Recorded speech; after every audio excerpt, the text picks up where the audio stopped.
নয়, তিনি লিখতেন না, ব্যাস বাদ খালাস, এখানে শেষ। এর আগে আমার জানার দরকার নেই। আর এর অর্থ নাসির ভাই আছে, জিজ্ঞাসা করুন যে আমি গ্রামাটিক্যাল ভাবে এর অর্থটা লা ইয়াকরা এটা বুঝতে না। আল্লাহ কোরআন পাকের মধ্যে কি বলেন? ইন্নাল্লাহা লা ইয়াহদি কওমিজ জালিমিন, লা ইয়াহদি লা ইয়াকরা। একই স্ট্রাকচারের আল্লাহ বলছেন যে আমি জালিমদেরকে হেদায়েত দিই না। এর অর্থ কি এটা মানে হবে আমি জালিমদের হেদায়েত দিতে পারি না? লা ইয়াকরা করতেন না, ওয়ালা নাকতুব তিনি বলছেন লিখেন না তিনি। তাদের জানতেন না, পারতেন না এই কথাগুলো বলার জন্য এই তন্ময় ভট্টাচার্য হয়েছে। সেই করে উঠবে।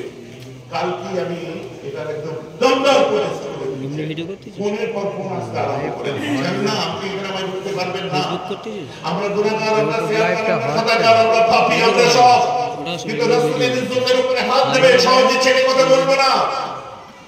আমরা ছেড়ে কথা বলিনি যারা রাসূলের ইজ্জত নিয়ে খেলা করতে চেয়েছে। আমার কথা বুঝতে পারছেন না? আরে সাহাবাদের আদরকে জিজ্ঞাসা করুন, কিতাব পড়ুন, বুঝতে পারবেন। হযরতে যায়েদ বিন আরকাম তাকে জিজ্ঞাসা করা হচ্ছে, এই যায়েদ বিন আরকাম আল্লাহর রাসূল কেমন দেখতে ছিলেন? জুনিয়র সাহাবারা জিজ্ঞাসা করছে যে আল্লাহর রাসূল দেখতে কেমন ছিলেন? হ্যাঁ, নবীজি দেখতে কেমন ছিলেন? বলছে আমি বলতে পারবো না। আরে আপনি দুবেলা নবীজির দরবারে বসতেন আর আপনি বলতে পারবেন না? করে কাঁদছেন, করে কাঁদছেন। আপনি কাঁদছেন কেন? হাতটা ধরে বলছে, ভাই আমি আমার দুই চোখকে জিজ্ঞাসা করেছি। আমি একান্তে যখন বসে থাকি আমার চোখকে জিজ্ঞাসা করি, আমি বাড়িতে যখন শুয়ে থাকি আমার চোখকে জিজ্ঞাসা করি, আমার চোখ আমার রাসূলের চেহারাটা একবার আমার খেয়ালে এনে দেনা রে, কেমন দেখতে মনে করিয়ে দেনা রে। এখন আমি নবীজির কাছে নেই, আমার মনটা বড় খারাপ লাগছে, আমার নবী কেমন দেখতে। আমি আমার চোখকে যখন জিজ্ঞেস করি আমার চোখ তখন উত্তর দেয়। ওই সময় তো আমি তখন নিচের দিকে থাকি, রাসূলের চেহারার দিকে তাকাবার মতো আমার ক্ষমতা হয় না। সাহাবায়ে কেরামরা বলছে আল্লাহ রাসূলের দরবারে আমরা যখন থাকতাম এত আদবের সাথে থাকতাম যে রাসূলের চেহারাটা দেখলে যদি আমাদের বেয়াদবি হয়ে যায় আমরা চেহারা পর্যন্ত দেখতাম না। যদি বলুন না সুবহানাল্লাহ।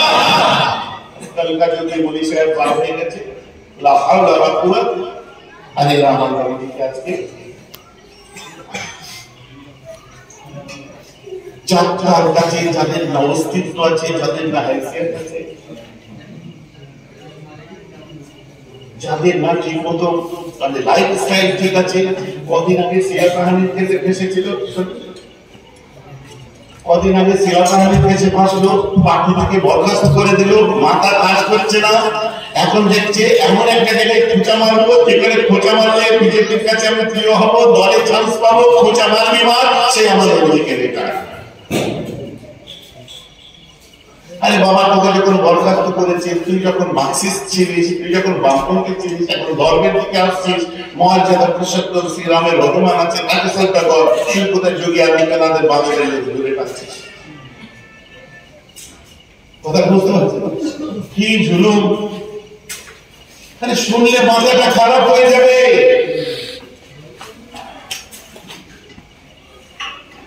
হযরত সালেমা রাদিয়াল্লাহু তাআলা আনহা আল্লাহ রাসূলের সময় আরাম ফরমাচ্ছিলেন, নবীজি পাশে ছিলেন, আর গরমের সময় আল্লাহ রাসূলের শরীর থেকে হালকা হালকা ঘাম বার হচ্ছে, আর ঘামগুলো যে জায়গায় পড়ছে, ঘামগুলো যে জায়গায় পড়ছে।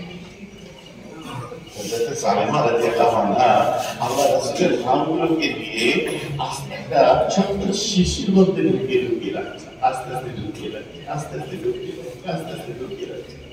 একটু টুকটুক শব্দ হয় না? এই শব্দতে আমার নবীজি তাকিয়ে দেখেছেন। দেখার পরে আমার রাসূল বলছে, তুমি কি করছো? বলে হুজুর আপনার ঘামগুলো শিশির মধ্যে সংরক্ষণ করছি, কারণ আমাদের বাচ্চারা যখন ঈদের ময়দানে যাবে, জুমায় যাবে বা কোনো জায়গায় আমার বাচ্চারা যখন বেরোবে আদর হিসাবে মাখিয়ে দিবার করবো। বলুন সুবহানাল্লাহ।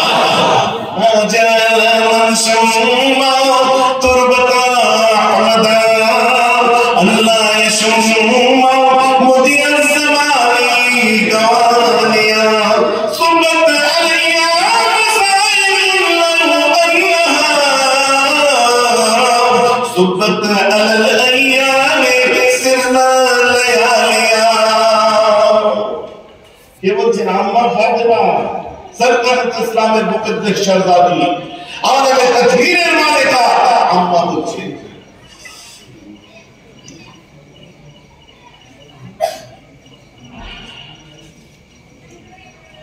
আম্মা বলছেন আমরা যখন আল্লাহ রাসূল ইন্তেকাল করে যায় নবীজি ইন্তেকাল করার পরে